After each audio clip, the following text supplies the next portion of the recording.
We are blind to the skies above. We do not know what's going on over our heads. The skies are not secure, which, if true, is truly the biggest event in human history, that we are being engaged and that there are forms of a potential non-human technology operating systematically. I would not be surprised at all if it was ultimately disclosed that individual governments at certain key points in time have allowed some form of intelligence and their technology to become embedded.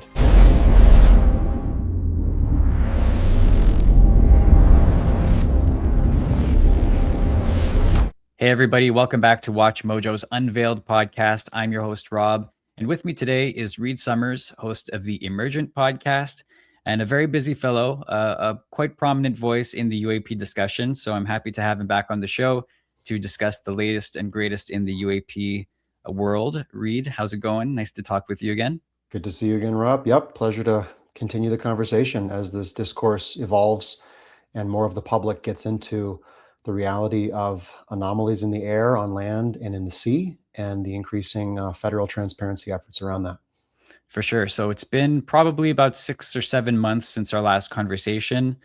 I feel like a lot is happening, but some of it is a little bit under the radar. And I know that you're involved in some developing projects. So let's just get started with, how you've seen things progress over the past 6 or 7 months and how it's affected the trajectory of the projects that you're working on.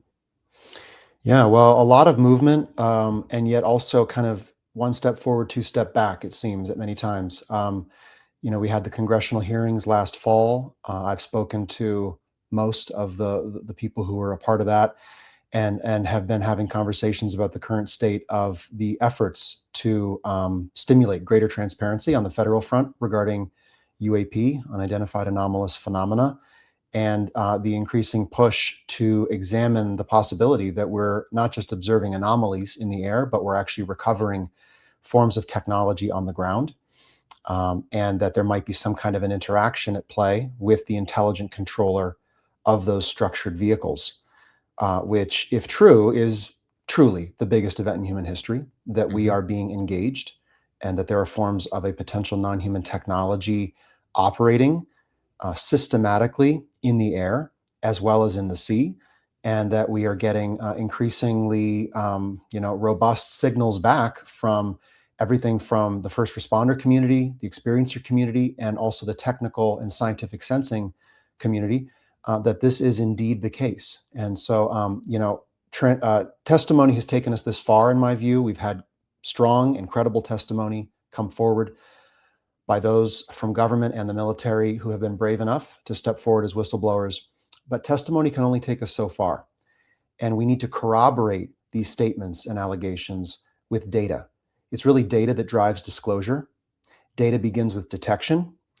We have to get out into the field and actually detect these anomalous structured craft, their movements, their patterns of activity, the potential signaling or communication that they're engaged in, and generate the beginnings of an intelligence picture to help inform the public, the research community, and also decision makers without relying on the Department of War or the intelligence community to give us their intelligence picture, because historically they have not, and possibly worse, they have fed us an incorrect intelligence picture. There may have been a historic psychological operation conducted upon the population to undermine inquiry into this reality, to distract, to undermine credibility, and so forth. So we're at this cusp right now. I almost view it like we're approaching a moment of singularity. The public is increasingly looking at this. They're looking up at the sky. They're seeing these anomalous craft and vehicles, or mystery drones, as they've been described, operating above their homes, above cities, above critical infrastructure. They're asking questions of decision makers. Those individuals are not able or willing to give credible answers. And yet at the same time, our technology is advancing. There are tools and technologies in the public domain that can be used to detect and track UAP. And there are actually over a dozen different groups internationally already in the field or soon to be in the field with the capability to verify and validate the potential anomalous presence, structured nature, and kinematics, the movements, the radical flight performance characteristics of these craft, and to present those findings to the public in a high impact way. So we're at this singularity where technology is progressing, AI is cracking open, the doors to information and could provoke its own set of disclosures based upon data that's already out there. The public is involved, the whistleblowers are stepping forward. We have individuals in governments around the world voicing a willingness to take steps to be transparent on the issue. And we're in a state right now, in the last few years, where governments and militaries, not just the US, but also the UK, Argentina, the European Union, have verified, confirmed that there are anomalous phenomena at play in the atmosphere and that we have to tackle the project of understanding what that is and what it is doing. So we're at this point, and I'm very excited about that. I think it's a point of transition from speculation, from kind of hype-driven UFO discourse, the possibility parade, as I like to call it, where everyone's got their novel, exciting kind of cult theory, and we're all pushing our ideas and speculating about this, that, the other, to the point where we can actually generate raw data that is scientifically valid, that can be published and peer reviewed, that can substantiate key aspects of the phenomenon in ways that really cannot be dismissed so easily as they have been. So we're at this point, this turning point in 2026, and so much more to talk about, many other events in the UAP space. But for the public, I think that the main takeaway is that there are anomalous structured vehicles in the air, and we have civilian blindness. We have no insight into what is happening above our heads, above our homes. And we have to have that insight. And the decision makers are not giving it to us. So we need to go get it ourselves. Yeah, it sounds like what you're describing is a shift from asking for disclosure from officials to trying to get more information ourselves. And this probably ties into the event that you're involved in, the UAP Detection and Tracking Summit, which takes place soon, I believe, on February 7th and 8th. The UAP Detection and Tracking Summit convenes researchers, technologists, policymakers, and informed citizens to build new capabilities to detect, track, and analyze UAP, and gain critical understanding into the anomalous objects and craft increasingly reported over our homes, cities, and critical infrastructure. With calibrated instruments, coordinated field research, and transparent scientific collaboration, we can detect and track anomalous objects and generate the data needed to drive forward the disclosure of UAP. Tell me a little bit about that. What is that event all about? Well, a very exciting 2-day virtual summit convening over 30 speakers from around the world who are leading experts on science, research, investigation, technology, and the operationalization of all of that in the field to gain literal, real-time, in-depth field insight by sensing into the presence of UAP, their movements, their patterns of engagement technologically. So the UAP Detection and Tracking Summit was kind of born in the depths of the mystery drone craze of late 2024. Mm-hmm. I saw the public demanding answers. It was as a merry-go-round, right? The answers were not credible or never given, and we all just moved on. And yet these incursions have continued to take place over military facilities, airports, coastlines, nuclear facilities, internationally. And NORAD and NORTHCOM have come out saying they don't yet know what these are and that there are gaps in their ability to detect and track small, low-flying objects, especially when flying in a swarm formation. We have the All-Domain Anomaly Resolution Office, the DoD Office for Investigating UAP, confirming that there are anomalies that they cannot resolve and that we have significant gaps in domain awareness that have to be bridged. And so in light of all of that, myself and a team of others conceived this 2-day summit to bring together the groups who are already out there in the field or already have the technology concepted and pitched, and they're seeking funding to get it deployed, to generate a multi-layered, multifaceted, multi-sensor data set regarding anomalous craft in the air. And so the UAP Detection and Tracking Summit is basically a convening of all of those groups and individuals presenting early findings, very interesting footage and video of anomalies in the air, and basically charting out a path forward for how society and the civilian public sector can get about generating more data and more intelligence for its own, need to understand the nature of what's in the skies. What would you say are the main obstacles or key issues that you're trying to address at the summit? Because I know that there's a variety of them. It's not a really simple thing to be able to track and detect these craft in the air, and it doesn't seem like something that just anybody can do. Because one of the common complaints is that, well, how come the footage is always so grainy, and with these great cell phones, how come we can't get better, picture and video quality? I don't think it's as simple as just pointing your camera at the sky, is it? Well, no, it's not that simple. But I think in the kind of structured framework of citizen UAP detection, that will be an important component. Mhm. Every eye is a sensor. Every cell phone pointed at the sky is a sensor. Now, is that enough to prove a true anomaly? No, it isn't. But there are other technologies. I think of Mitch Randall's project Skywatch, not Skywatch or Skywatch, which is seeking to deploy a roughly $500 passive radar box, nationwide, and it would take roughly 10,000 of these $500 boxes to generate a complete mesh network that can sense anomalous kinematics. So, extraordinary acceleration, thousands of G forces, which is well observed with UAP, right angle turns at high speed, long term loitering, right? Performance capabilities that cannot be explained by any known prosaic craft. Mhm. And so that plus the human eye, plus the human camera, plus the extremely well developed optical sensing capabilities of other groups, which have fewer sites, fewer deployments, but they could be brought onto a site, a point of convergence or a hotspot to verify what passive radar is detecting. And then we have a session in the summit on Homeland Security and first responders, because first responders are actually, in many cases, the front line detectors of UAP.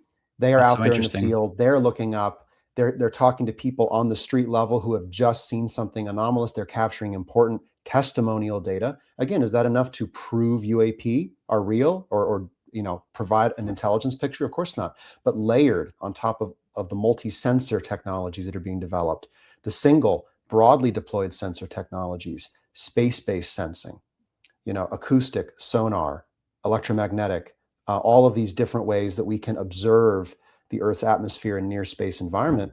If we layer those together, and if we work together, share the data, and create something of a citizen coalition of nonprofit, research, academic, and operational teams, then we can provide something very robust for the public that can begin to answer the question of what's up there, and also be used to corroborate the potential claims of human authorities, whether they're government, national, state, or local, whether they're a defense company, whether they're a foreign adversary to this country, or a foreign government. Many claims could be made about what is and isn't up there. Can we trust those claims? We are in Right. a trust deficit right now when it comes to institutions and human authority figures, and that's a major problem. I've talked about the disclosure equation. Disclosure equals evidence times source times trust. If Mhm. any of those variables declines dramatically or drops to zero, disclosure drops to zero, and trust is one of those things that is dropping very, very low. And so instead of just believing that we should trust, or re-upping our commitment to believe what the defense industry or the IC intelligence community is saying, why don't we go out there and detect things on our own and let them affirm or confirm the finding? Yeah, that's right. Something that's complicating the trust issue, and we just mentioned it previously, is AI. As much as it may be a tool to help with these endeavors, it is inevitably something that complicates matters when it comes to being able to fake video, Yes. and evidence. And I think that as much as it might be helping, it's also creating more distrust within the public. I wouldn't be surprised if some videos that are legitimate were released and people write them off, Hmm. assuming that they're AI generated, because we Yeah. see so much. And there's even been, very recently, the uh, the White House using AI images, disseminating AI Right. images for to the public. Right. I can only speculate as to what reasons they may have for doing that, but it is something that is increasingly relevant. And how do you think that we should be navigating Mhm. the AI landscape as it evolves, and that we have to integrate it into this process. Well, when I said that the summit was born in the depths of the mystery drone crisis, it was really the spread of AI fake footage and photos that really prompted me to get out of my chair and make something Mhm. happen on this issue, because it's game over. If Sora AI or any of these other extremely advanced machine learning platforms can generate almost undecipherable, almost completely real looking UAP footage, or that cannot be disproven except possibly using AI, then it's game over in terms Mhm. of going out there and capturing high impact media and presenting that to the public or to Congress. We've seen these dead drop video and photos presented before Congress with low provenance, right? And so again, trust is takes a hit there. A number of things I think are really important here. First, I think we need to characterize the detectable signatures of UAP, and we need to configure the operation of technologies out there in the field to sense those signatures reliably and generate scientifically valid data.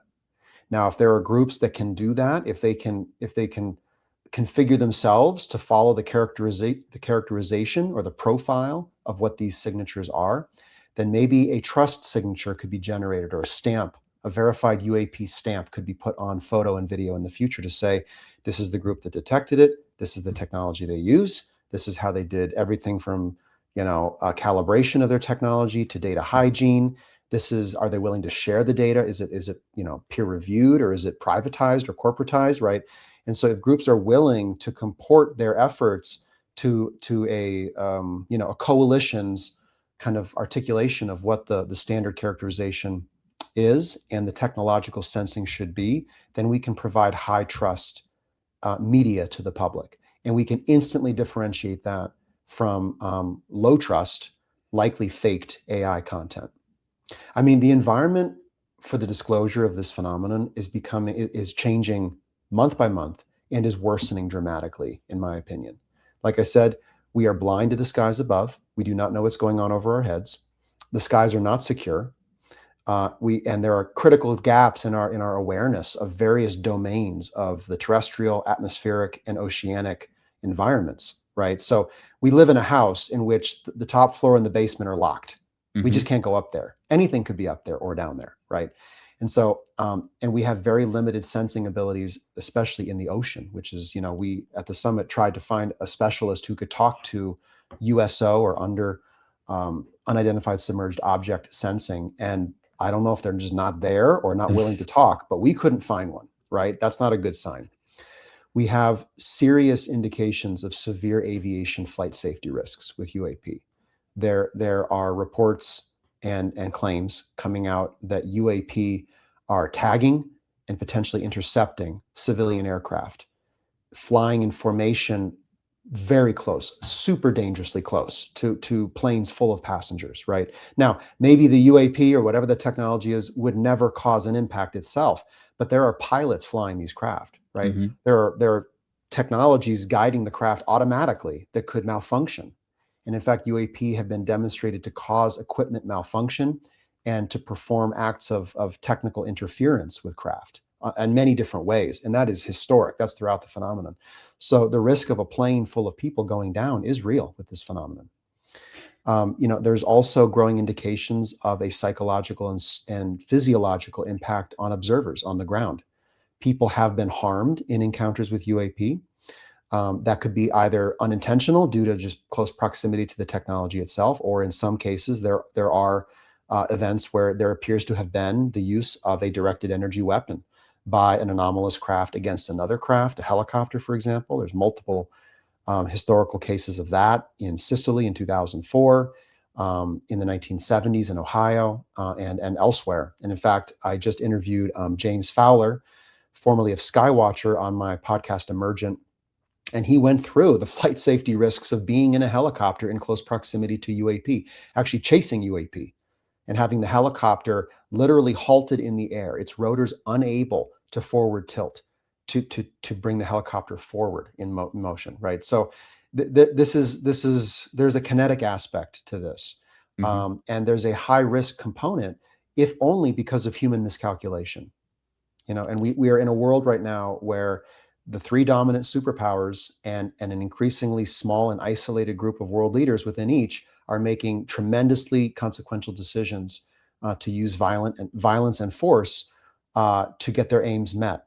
And the risk of miscalculation, of communications breaking down, of spoofing one adversary upon another in terms of what's up in the air, the potential that these adversaries have reverse engineered craft to gain insights that could be game changing in the aerial defense and offense that they conduct, such that they can create what are commonly described as an ARV, or an alien reproduction vehicle. And there are reports and allegations and rumors that some of what we're seeing up there, as well as last year during the drone crisis, was actually prosaic, but operating in ways that few could imagine would be of human origin, but maybe of human origin. So, we have these claims in the last sets of congressional hearings in the House of the U.S. Congress regarding a secret arms race for technologies of non-human origin. How far has that gone? What kind of tensions is that producing under the skin? Whether it's the fight for big data, whether it's the semiconductor race, whether it's the whole thing of surveillance and computer to brain interface, and all of these technological advancements that are just rapidly progressing. Are those connected in any way to the recovery of these vehicles and the extrapolation of powerful forms of technology and energy production from them? So that's another kind of variable at play. So it's in this environment that, and yet all the while, the public is increasingly curious and wants to know of what this is. And I talk to so many people. I have the UFO conversation, as I call it, where I just introduce this all to someone in the checkout lane, or at a restaurant, or my waiter at the restaurant, wherever. Mhm. And basically I just kind of temperature test, see if there's interest. I don't go too far. I don't take, but they just drive right down to the core of the issue out of their own need to know. And I think that's a powerful signal that the public is putting out. And I think it's actually, there's an instinctual, if not an intuitive component to that, because I think we are intuitively, intrinsically connected to our environment and to its variety of layered existence, its extant spaces and ecological niches, right? We are life forms on this planet.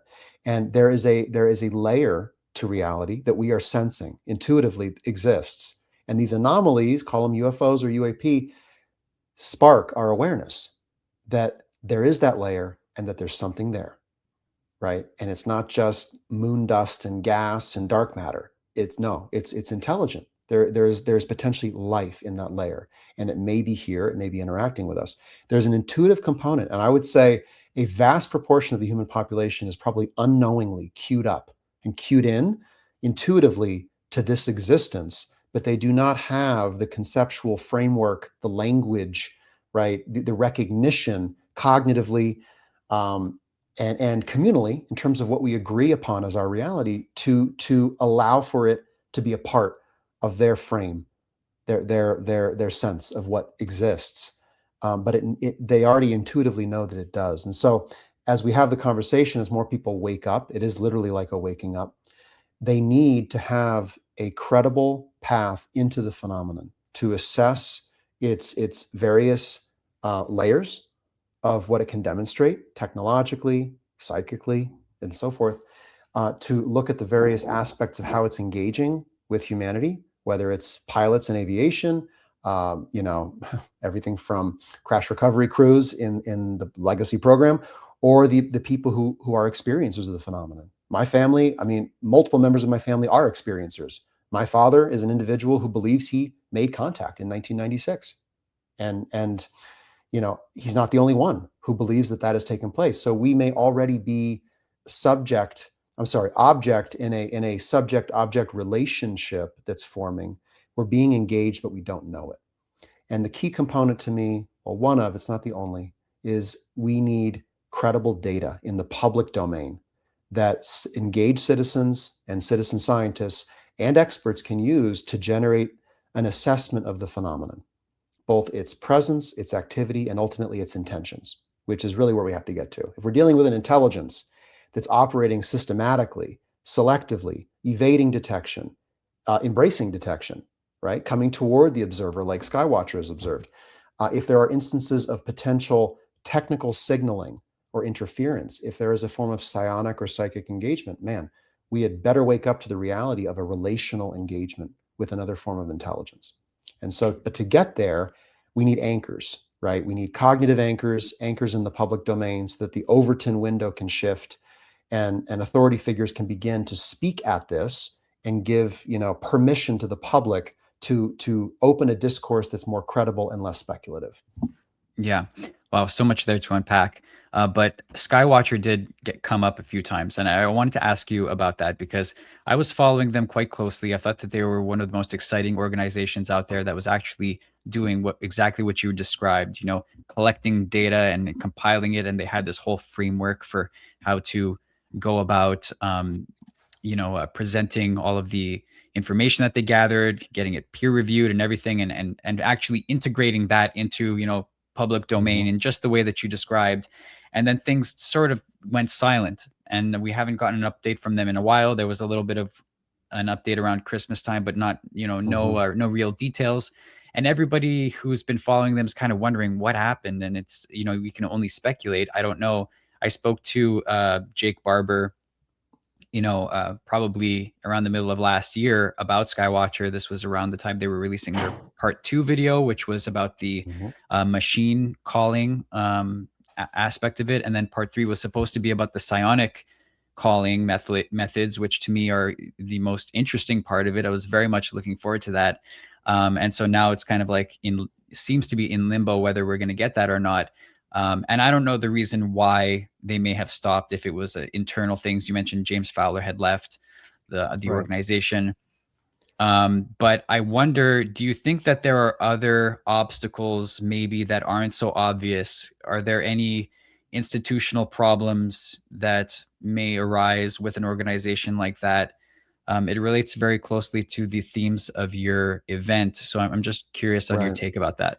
Well, first off, in the event, we're going to be hearing from James Fowler, from Adam Yingling, who's also connected to Skywatcher, as well as we'll have a full presentation, 60 minutes long, from Dr. Gary Nolan on the Skywatcher discovery framework, where they stand in that discovery framework and what comes next. So I'm very much looking forward to that.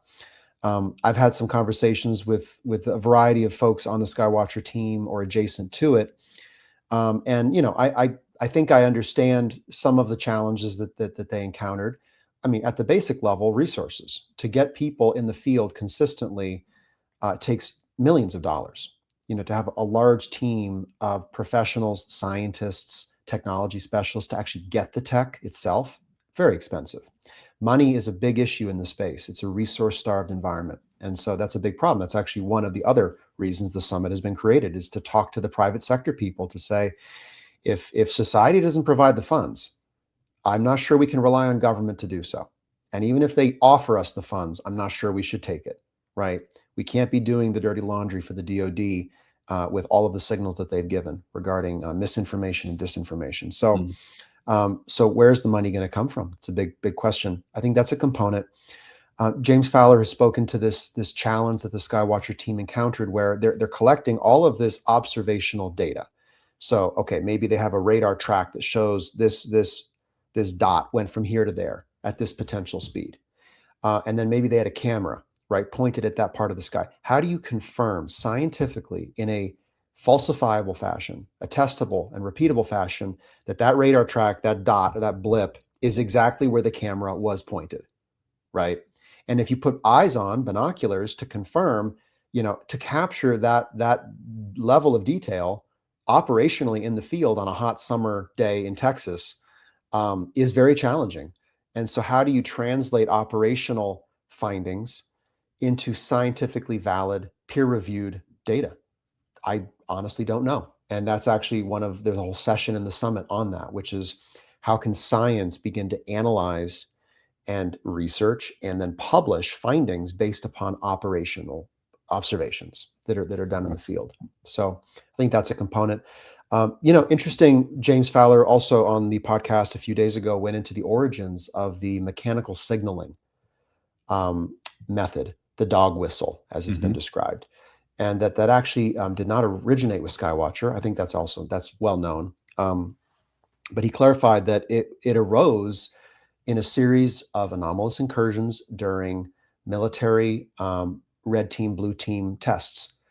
So, war games. So, during a series of war games in the DoD, which James was a part of and was brought into as a technology specialist, as a counter UAS, unmanned aerial system specialist, they observed hundreds of sorties of the Tetra shaped UAP, the Class 1 UAP, descending from high altitude. Actually, that might have been the Tic Tac that descended from high altitude, 60,000 feet, to very low altitude in a very fast amount of time. And they found that basically transmission of a set of specific frequencies tended to call these UAP in, and ultimately that proved to be almost every time they emitted those signals. And so those signals were developed in a very operational space, right? Try this, try that. Okay, they come here, they don't come here. It's very difficult to scientifically validate, what this anomaly will do based upon this frequency set. Maybe they're responding to other things in the space, right? This is what they do in the scientific world, the double-blind study. They have to make sure that even the researcher is not influencing the results by what they think. Mhm. And it takes hundreds of millions of dollars to do science like that, and there are not hundreds of millions of dollars in this space. So it's a tricky challenge. I also wouldn't be surprised that the Department of War and other agencies in the intelligence community, like the CIA, are keeping very close tabs on all civilian groups that are out there in the field collecting data. They may want to know, what are they using? How are they signaling to the craft? How are the craft responding? What are they learning? What media or other data are they capturing that could go public, right? Because UAP detection is a forcing function for disclosure. I mean, that's the tagline of the UAP summit: data drives disclosure. We need Yeah. testimony. We need a whole of society response, and we need to know what everyone is seeing, from the military all the way down to the civilian who's having an experience. But we need data to drive forward the process of rigorous inquiry that gets us incremental, yardage down the field. We got to get from the 5-yard line to the 50 so we can kick a field goal on this issue. And we've been stuck on the 5-yard line for way too long. And there are forces at play that would like to keep us there, that do not want us to advance. So every incremental advance is potentially a challenge to the status quo that has been managing this very carefully and very deeply. And we can get into that whole picture. But but this is the moment. This is the moment when the technology is available, the people, the expertise is here. We just have to put it together, and we have to do it in the right way. When you said before that the situation is getting more and more dangerous with regard to UAP incidents, is that because they are increasing in frequency, or are we just more aware of what's always been happening? To my knowledge, UAP transits and sorties are increasing in frequency. They're following very structured patterns. They're, at the bare minimum, we are likely being surveilled. Now, what's above the bare minimum? Why the surveillance? What is it for? Well, there's probably some strategic engagement goal, or a strategic phasing to what this is meant to do, because it is changing over time. There's been very good research into the shifting intent possibilities or signals that the phenomenon is putting out by looking at historical UFO cases. There was a shift from primarily military daytime encounters to more civilian nighttime encounters in the late 60s. There's been a shifting pattern on what type of craft are being observed. Discs were more often observed early on in the phenomenon. Triangles in the 1990s. Other craft like orbs and pill-shaped Tic Tacs and other things like that more in the present, right? So are we dealing with multiple forms of intelligence? Are we dealing with a programmatic and phased plan of engagement with different types of craft being deployed in different ways in response to what's happening on the ground? And we just have to begin to live in the opaque kind of borderlands of what we can know by responsibly speculating about the connectivity between UAP and events on the ground. Let's look back to the Cold War. What happened decade by decade? Let's look at the phenomenon. What kind of craft were reported? Where? What times? By what people? Was there an engagement pattern with civilians, like an intimate engagement pattern at play? There's so many patterns in the data. If anything, AI is going to open that up. I'm part of a team that's already using AI and pattern recognition analysis on large amounts of historical UAP cases to look for intent signals. And of course, they're not conclusive, but they might be anchors to better understand the shifting pattern and what its strategic aims ultimately are.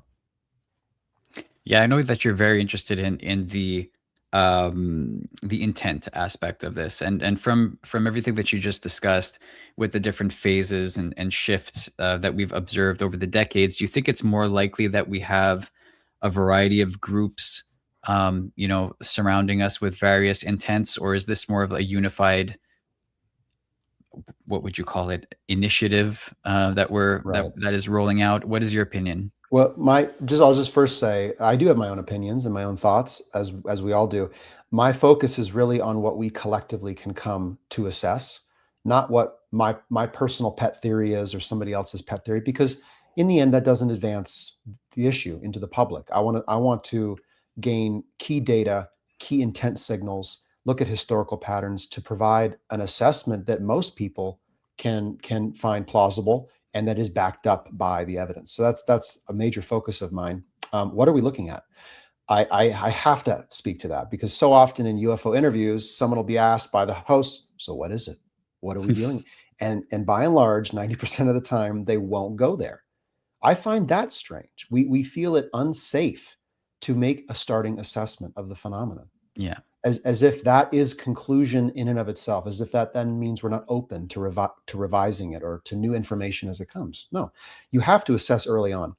I embrace a response-driven approach to this versus an understanding-driven one. I don't think we're going to understand UAP on a time scale necessary for human response to the phenomenon. It could take us hundreds of years or thousands to understand it. Or But maybe it's not possible. or maybe it will never be possible. Totally. Do we need to step into the cognition of whatever it is, or do we need to look at what it is capable of doing and devise an intelligent response plan that prefers not just national interests or national security interests, but the whole human interest and the human security interest, and begin to respond to what's up there. I mean, you got to launch the F-16s long before you know exactly who's sitting in the cockpit and what ordnance they have on board, right? That's called a response-driven model. That's the way governments have to run, because they're responsible for protecting the air and the ground. Well, with this, long before we understand who's in the seat, we're going to have to basically make a starting assessment about what we're dealing with. I think it's likely that we are dealing with an extraterrestrial intelligent component to NHI. I think that's likely. These are structured forms of technology. Biologics allegedly have been recovered.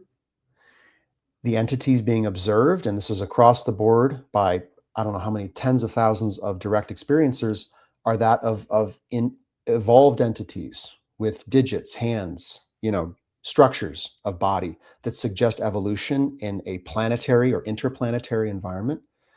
The speeds of these craft are estimated above 100,000 miles per hour in some cases, right? We are talking about phenomenal flight speeds and the ability to accelerate. Is that the capability of an indigenous form of life to the Earth? Right? If there's a cryptoterrestrial society at the bottom of the ocean, where are the slag heaps? Where are the emissions? Where's the evidence of a co-inhabiting civilization tens of thousands of years beyond our own? I think the extraterrestrial hypothesis continues to hold weight. Not to say it's all encompassing. I think it's a multivariate phenomenon, but at this point, we have to be ruling things in and going in a progressive kind of compartmentalized approach to gain better understanding over time.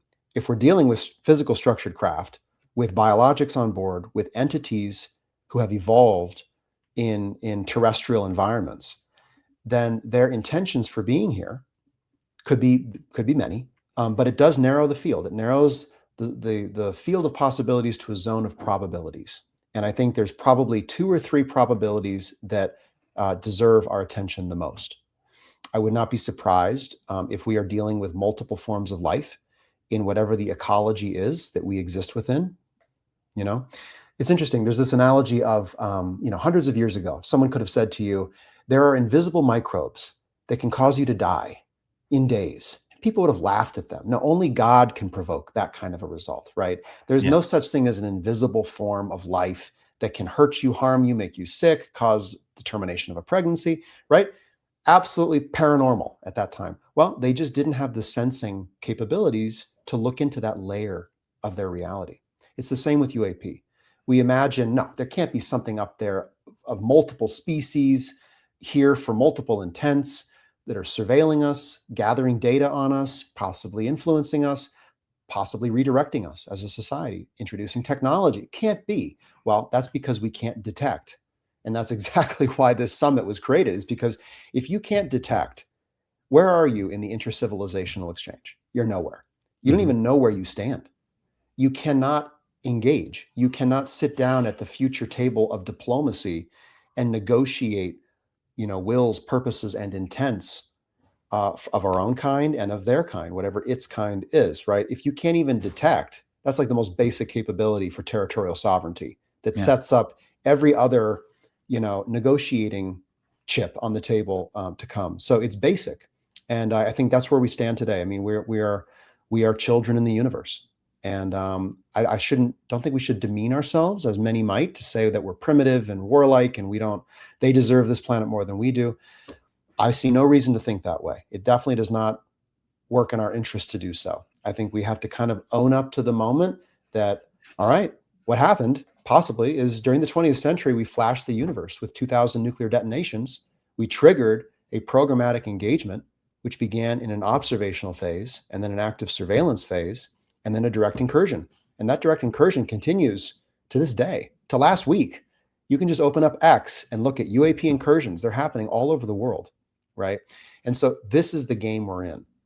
If we can't recognize the game we're in, then we're going to miscalculate every move we make.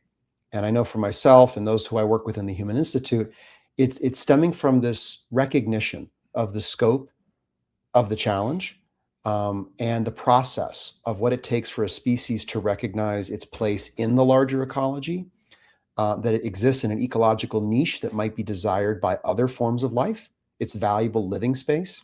We are degrading it. We are threatening its destruction. Others might take an interest in that. Others might try to stop us from that, right?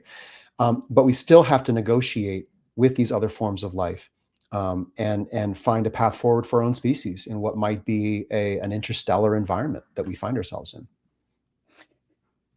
Judging from the behaviors that we've witnessed from a lot of these craft and these incidents, how much do you think there is concern about the geopolitical tensions between countries on Earth? Is that another reason for the ramp up in activity? Because their tensions seem to always be reaching new all-time highs. Is that part of the equation here?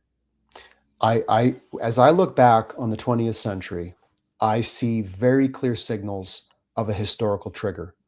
Not to say that UAP were not here before or have not been here in ancient times. I think we are in an ecosystem, and I would expect the ecosystem to have life transit our space throughout history, before human history. However, there is a very clear signal, or set of indicators that what happened in the early to mid 20th century prompted a what might have been a remote observation to enter the Earth human system down and to begin to engage. From what I understand, there may have been actual literal engagements that took place between individuals and agencies in governments, plural. You can think of which ones. It's not just the US.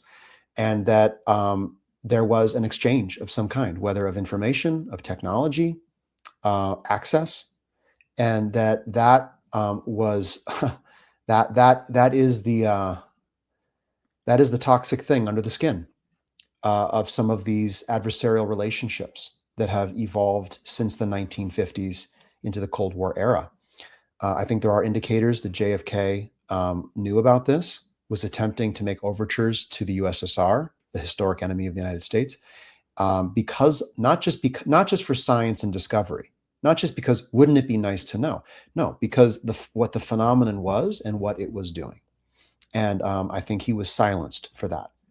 And I think it's not just because there are bad men high up who want power, control, money, weapons, etc. I don't doubt that that's at play. I think that's at play.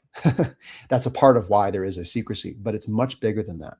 There are secrets that are so deep and so potentially damaging that if they came out, would cause global disruption on a scale we may never have seen before.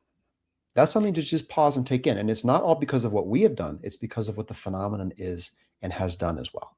Right. So you're saying existential information that would be devastating for the masses to learn about. Is that what you're Yeah, getting I at? mean, right. There may have been a series of engagements and encounters that took place in which, constitutions were bypassed, laws were violated, people were affected in ways that would send others to court and to prison. So it's very deep. And I know it's challenging for the public to step into that and believe that this is real or could be real. To me, I step back even further. And I say again, we're part of an ecosystem of life. That life has been engaging. We cannot acknowledge it because we cannot conceptualize or allow the concepts of its existence to penetrate our minds, our psyches, our human worldview. But once you do allow that penetration to occur, then you can open up, look out, and realize, okay, wow, there have been a series of interactions. Governments have been keeping that secret because of what the interactions were and were for, and the implications of them. There are, as we now see, indications of kinetic engagements between military organizations and UAP. I'm not surprised, right? And it's not all because humans bad, ET's good. We want the tech, we want a weapon. I think that's a gross oversimplification, right? For me, many in the space I find are almost playing. They're playing tic tac, and we need to be playing the game of risk, right? They say, well, they haven't destroyed us. They must be here to help us. Okay, must be benevolent. That's the most simplistic, childish assumption to make in the presence of uncertainty at this Yeah. scale. I mean, it baffles my mind. But I hear it every day. I hear it on podcasts daily. This kind of glib kind of assumption that it's got to be this because I haven't seen that. And it's like, well, maybe we haven't seen it because you haven't been allowed to see it. Maybe that's part of what disclosure is, and that's why disclosure hasn't happened. Right. So. And with this compartmentalization of information, like there's been so much testimony, as you said, about the reverse engineering, the craft retrieval, the recovery of biologics, that I've accepted that this is most likely the case, that there have been reverse engineered craft, that some of the phenomenon that we witness is of human origin. And if that's the case, which I personally believe is likely to be the case, when we're talking about tracking and detection, the first step, as you mentioned, how far are we behind the 8 ball when it comes to these organizations that have compartmentalized this stuff for decades and decades? Like, we are working from step 1 on this when these organizations could be at step 100. Definitely. I think they are at step 100 or close to it. And as society goes from step 1 to step 2, we'll see what they say and what they think. And it's interesting to me that some of these efforts, some that I'm involved in, have really not been coherently tackled yet. And I ask myself, why? Why is no one asking about intent? Why is no one doing pattern recognition on historical cases to go from 1,000 possible intentions to 3 or 4? Mm-hmm. And then once you know the 3 or 4, what do you need to get to prove or disprove each, right? How would you go to a higher level of certainty for each? It's not that hard, right? And yet it's not really been tackled in the ways it needs to. And I find that interesting. I think there have been efforts to heavily dissuade and discourage and obstruct engaged citizenry on this topic, which is why this moment is so powerful as people step into this. It's a calling. It's a UFO calling, but it's not really a UFO calling. It's life calling. And I think more people are needed to get into that. But to your question, Rob, how can we get anywhere down the road when, Lockheed Martin and, the Chinese PLA and God knows who else, has all of these capabilities, and they're not going to give it to us, right? Well, it's possible that detecting UAP is not as hard as we might imagine. It's also becoming evident that UAP might want to be detected. Now, before we rush into the open arms and get excited about that possibility, I would say, okay, they want to be detected. Interesting. There's a marker in terms of assessing intelligence and the strategic engagement. Skywatchers observe that, right? The UAP are going out of their way. They're going from an eastbound flight path across the United States, right over Texas, out of their way, multiple kilometers, to fly by the team right over their heads, or to loiter there in ways that can be visibly seen with binoculars. Apparently, pre-2022, visible, like eyes on UAP was not really possible, or was not a common occurrence. But in the years since, it has been. And the team is able to put their eyes on these vehicles very easily, to the point that they can be classified. There are 11 observed classifications of UAP. Those came out of the UAP task force, some of them out of the DoD. So it's like UAP is rendering itself to be seen. And that runs through the history of the phenomenon. There have been instances of signaling, lights, obvious display, flyovers of major cities, right, with tens of thousands of witnesses.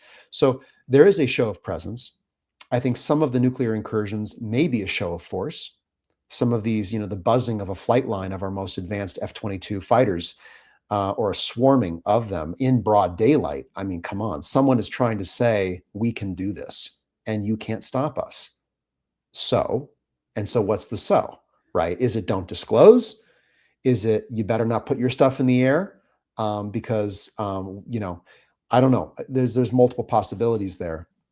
But it may not be as hard as we think. And, having an awareness of the various teams out there, Project Hestelin in Norway, which has been doing this for years at a UFO hotspot in the center of Norway. Skywatch with their passive radar box, 500 box. I'm sorry, 10,000 boxes, $500 each. Why not? Why not do it, right? Skywatcher, their capabilities, the Galileo project, UAPX, now Albany X, I think, and their efforts out at Catalina Island at the hotspot off San Diego. And there are other groups. Eldion is another one that's got a very interesting characterized setup and they've just gotten funded to a very high level to get it out into the field. There are, again, about a dozen groups that have taken this to the point of deployment or beyond. We need to get them in the same room, see what they're seeing, and figure out how do we work together. Because if everyone is all siloed and just trying to make money or trying to get famous, right, that is another opportunity for the larger apparatus to divide, conquer, and then sweep it back under the carpet. And we will see Project Blue Book 2.0, 3.0, right? And the governments of the world are expert at conducting psychological operations on populations. They put it out on LinkedIn. They're hiring for those roles on the UFO topic. Just go ask Matt Ford. So we've got to circumvent those efforts, and I think it's very doable. It's a straight path. Yeah, on the note of psyops, that brings me to the question of what do you think the human intent is for those that are trying to hide the truth? We're focused on the NHI intent question, but what about the human side of it? Yeah, well, I think it's varied. From what I understand, the phenomenon got out of the control of government, at least in the United States and its Western allies, in the 80s and 90s. It was externalized, exported, you could say, into the defense world, into companies whose boards, leadership, are under no oath to the U.S. public. They're not subjectable to the FOIA requests that can be submitted. So I think there was an intentional effort to externalize the phenomenon, the research and recovery efforts of it out of government into the private sector. Why would they want to keep it there and out of the public purview? Power, prestige, profit, the big 3 Ps that drive so much of human endeavor. I don't doubt that those are a part of it. So the defense entities have their reasons. Some of these companies are multinational, right? They're not comfortably situated down the street from Wright-Patterson Air Force Base, right? They could be in Honduras, they could be in sub-Saharan Africa, they could be in places with no standing laws or the jurisdiction to enforce them. So God knows what's being done. The testimony of Michael Herrera about seeing indigenous peoples corralled onto I believe it was a shipping container connected to a Tic Tac shaped UAP.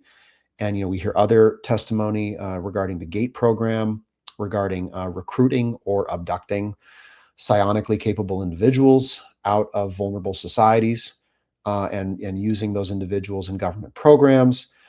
My goodness, it's a rubber band ball, and you pull one off and the next one's right there, right?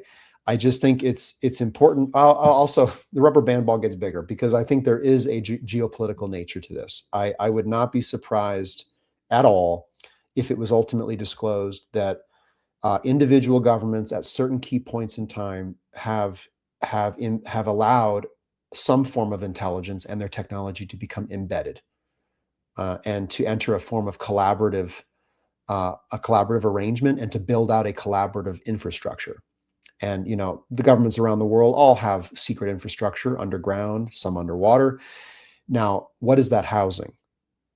I think it would be naive to imagine that there's a nice ever-present air gap between whatever the intelligence is and whatever we do with what we recover from it. And so what has been the integration of the two? And, are some of these UAP shoot downs, is some of this geopolitical posturing over areas of high UAP activity potentially connected to that? Yeah, we hear about this global arms race related to UAP technology, and I was speaking with Jordan Flowers of the Disclosure Foundation. Disclosure.org. Yeah, disclosure.org, who was saying that he's actually been talking to people on Wall Street who are kind of preparing for the possibility of this sort of black swan event that will disrupt all of the world's economies and stuff like this. Like, people at high levels seem to be aware that there's a potential for a huge disruption in the near future. How likely do you think that we're headed towards something like that with all of the global conflict that we have seemingly bubbling up? I don't know. I think some movement will take place on this issue in the next 2 to 4 years, based on a variety of signals that I have and things I've been looking at. I think the cat is already out of the bag, or the toothpaste is out of the tube, as people like to say. You can't stuff it back in, Mm. but you can bring in a dump load of toothbrushes and bury us in so much information, some of it manufactured, that we can't make heads or tails of anything, or that we normalize this as, yeah, part of our collapsing sense of reality, right? But you take away any prerogative to truly understand it or to respond to it. And so I think normalization of chaos and conflict and conspiracy is just basically flooding the space. It's flooding us in signals. So even if this signal is uncontrovertible, will we care? And what humans will we be in 20 or 30 years, right? And so as this comes out, maybe it's inevitable. Maybe AI does it. Maybe the phenomenon discloses itself. Maybe a foreign adversary takes movement on this. That's been happening recently. Yep. China has made moves in the United Nations to advance this in the form of some kind of investigatory or research task force, right? They want the tech.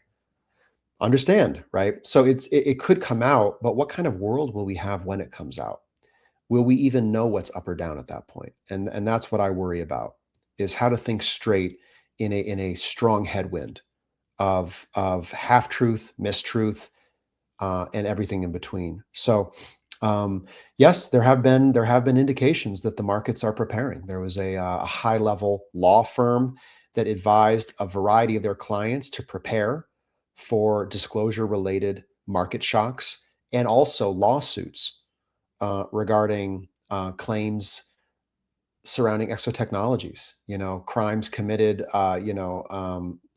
basically violating the SEC and other regulatory bodies about how disclosures are made, et cetera, and so forth. I mean, we could go to task on ourselves with this. I think, where's the unifier in all this? To me, it's recognition of the intelligence and the nature of the whole species engagement. That's the healing event, in a sense, because if we focus on ourselves and our own wrongdoing, the finger pointing will be all that happens around this issue. And I worry about an administration throwing the last one under the bus, saying that they're the secret keepers. We're the truth tellers. I'm the disclosure president. Are you? What's your disclosure? Is it full? No. Is it truthful? Right? And to what end are you disclosing? What is your agenda in doing so? And how will it be used for personal profit, for political aims, for the next election, right? We are so fraught as a species in this regard. We cannot perceive the event taking place right in front of us, in plain sight. And I do not trust decision makers, the mainstream media, or really any appeal to false authority to fix that. I appeal to the citizenry, to the intelligent, serious, and sober individuals out there who are also feeling the reality of this phenomenon as an event in their lives and in their world, and they want to know more. I think we have to have citizen-led disclosure. It's got to get out of the U.S. national security space. It's got to go international. And I think the phenomenon has been doing way more with the people than with the governments. I think that's another false authority, kind of dynamic, which is, okay, only the Department of Defense can tell us what's happening. They have all the information. Oh, do they? Mm. Who do you think has been engaged, right? The biological encounters, right? The reproductive interventions, if those have taken place. That hasn't been with the government. I can guarantee you that. The potential non-local, non-physical forms of communication that have taken place. If NHI is engaging, maybe they are highly telepathic. Maybe that's how they talk. So who's receiving the communication, right? So we have to look to each other for answers on this. Yeah, there's been a lot of people, individuals doing great work to move the conversation forward. And one specific case that we spoke about briefly before the recording is James Fox, the filmmaker. Mhm. He put on a press conference at the National Press Club recently, talking about the Virginia, Brazil incident, which keeps coming up. It keeps coming back up in conversation. I keep hearing more and more developments on this, and it kind of relates to a lot of the things that we've spoken about in this conversation thus far, because he had testimony from a doctor who allegedly encountered a being, spent several minutes with it, had Mhm. telepathic communications with it. Yeah. There was also the element of danger in that if somebody died as a result of a bacterial infection from engaging with this creature. That there's something about them that is not Mhm. that made him sick, or that could be dangerous in the event of contact. What else? I mean, this is the type of thing that the more time goes on and you hear different testimonies and more details about this event, it kind of, a lot of pieces come together and starts to make sense based on other stories that we hear. So, Mhm. with people like James Fox, there was the that other film that just came out. Title's escaping me right now. Films. The most recent Not one, his director's cut of Virginia. the age of disclosure. Disclosure, of course, yes. Yes, exactly. So more and more people are getting exposed to this stuff. And so I feel like entertainment media and podcasts, frankly, like yours and mine, are a huge catalyst for that. Yeah. So yeah, I'm not sure what the point is I'm trying to make, other than there seems to be a craving for this type of information, and more people are coming up who are willing to talk about it. Not kind of like shedding the stigma, and Mhm. lots of people with legitimate reputations just going out and talking about this, and not letting the stigma and the kind of that bias stop Yeah. them. Well, we're in an environment where norms are breaking down, and that can be a good thing. It's like destruction is necessary for creation, and so it's a chaotic space, but it's one in which people can probably find the truth more readily than they could have a decade ago. I think we have to begin looking to the second and third order nature of what disclosure will entail. So, okay, so we have more people coming forward. I think not just from the U.S. space, but yes, in James Fox's hearings from Brazil. And what about Italy? What about Australia, Japan, the Philippines? They've all had official programs to investigate this and have made discoveries. What happens when they start coming out? Maybe organizations can help facilitate more whistleblowers, and we hit a tipping point where there's a calculus where it makes sense to run to the mic versus to stay back. And if amnesty is granted to whistleblowers, if they're protected from NDAs and the legal implications of that, we could see a run to the microphone. So it could happen quickly. I know, the administration is aware of this issue. That I know. and they are trying to calculate their moves regarding it. And I don't know what their calculus is. I wouldn't hang your hat on disclosure happening in the next 2 years. If it does happen, it may not be the disclosure we think. It may be a small admission that gives rise to a series of, who knows, investigations that over the course of 2 to 5 years reveal something, undeniable. So we're in this slow dawning. But we have to begin asking the question, what next? And what do we do with it? Okay, so there are verified alien bodies on verified craft that have landed, crashed, been recovered, etc. Now what? And that, to me, that's where my mind is. I'm in response mode. Like, I talk to people a lot about this issue, and I think we're all in different places with it. What is your prerogative? I would ask somebody. Is it curiosity? Is it discovery? Is it learning? Or is it responding? For me, it's responding, but that's because I've been in this issue for 40 years, essentially. And so I've moved on in the phases of the inquiry. Now, many people get stuck in a phase of inquiry. They just can't stop discovering. It's like, we don't need discovery on infinita, right? We Mhm. at some point have discovered enough to know what to do next. But the will to do what's next is the thing that's lacking. And so I know in my work with the Human Institute, we're really beginning to look at framing out a value set that reflects our whole human interest. And the key words there are stability, security, and sovereignty. That matters no matter what country you're in, what political disposition, what religion you belong to. We need stability. We need to be secure so that we can pursue our human project, our creative project as human beings, as life forms. And we need some sovereign space in which to exist without interference. And we're going to have to ultimately assert that intent. That's our human intent. If we can't articulate a human intent, so much for assessing anyone else's intent or negotiating with it.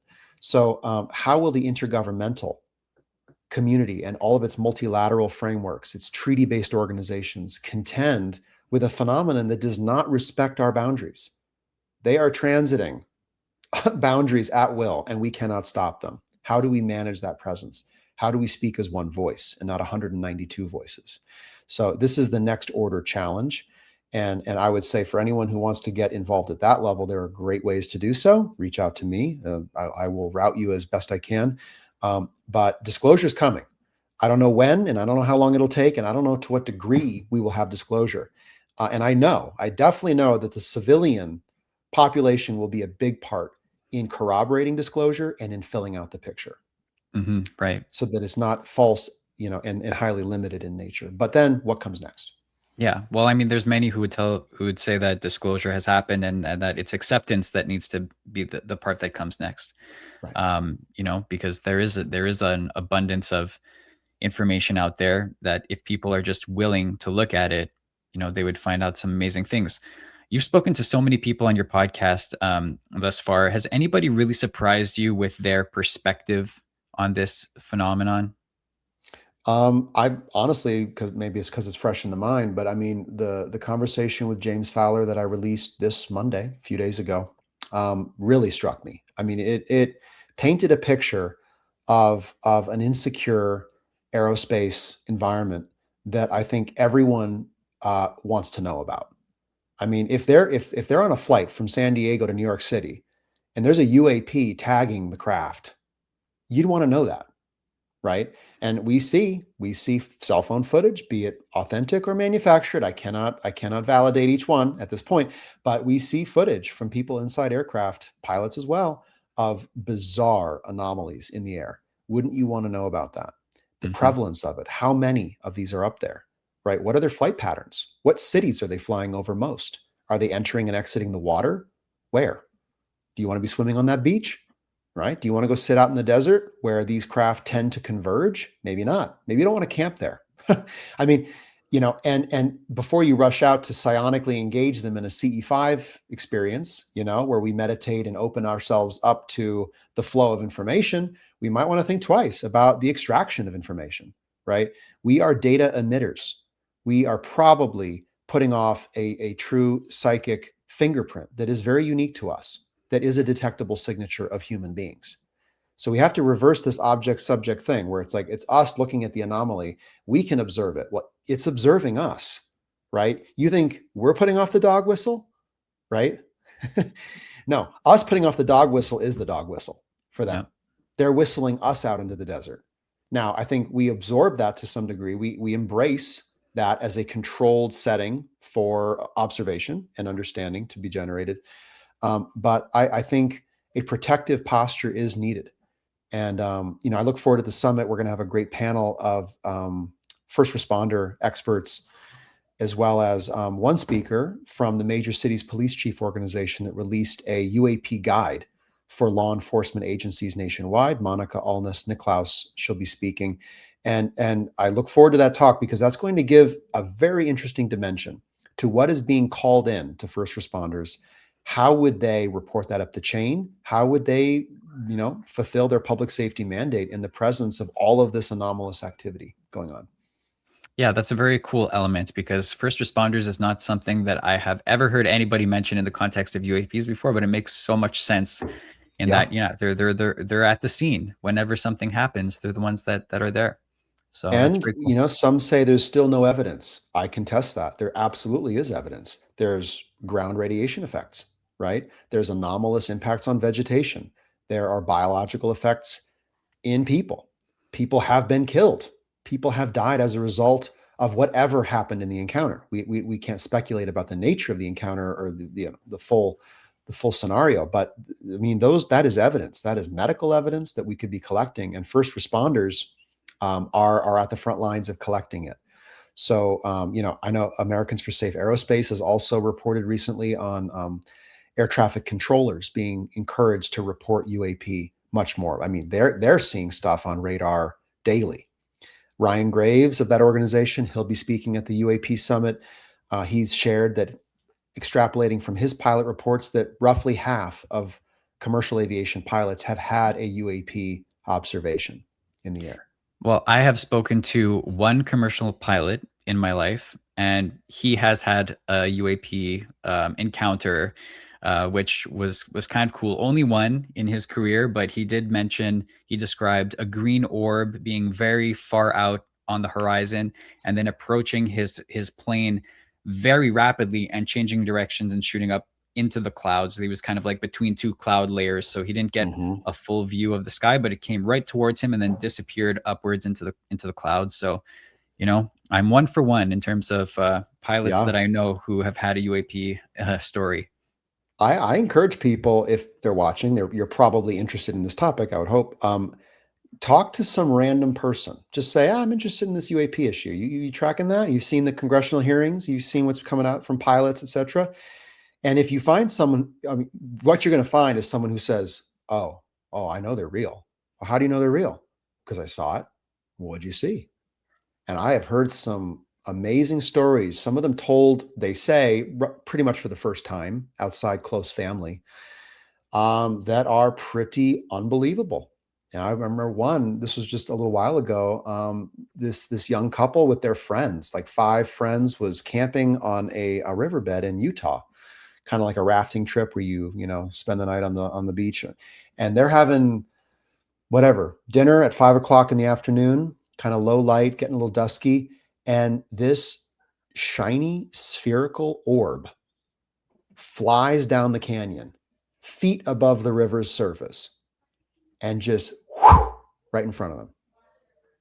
Right. So, I mean, this is what we are seeing, and this is the human sensor. I think, to get the public into this is exciting to me.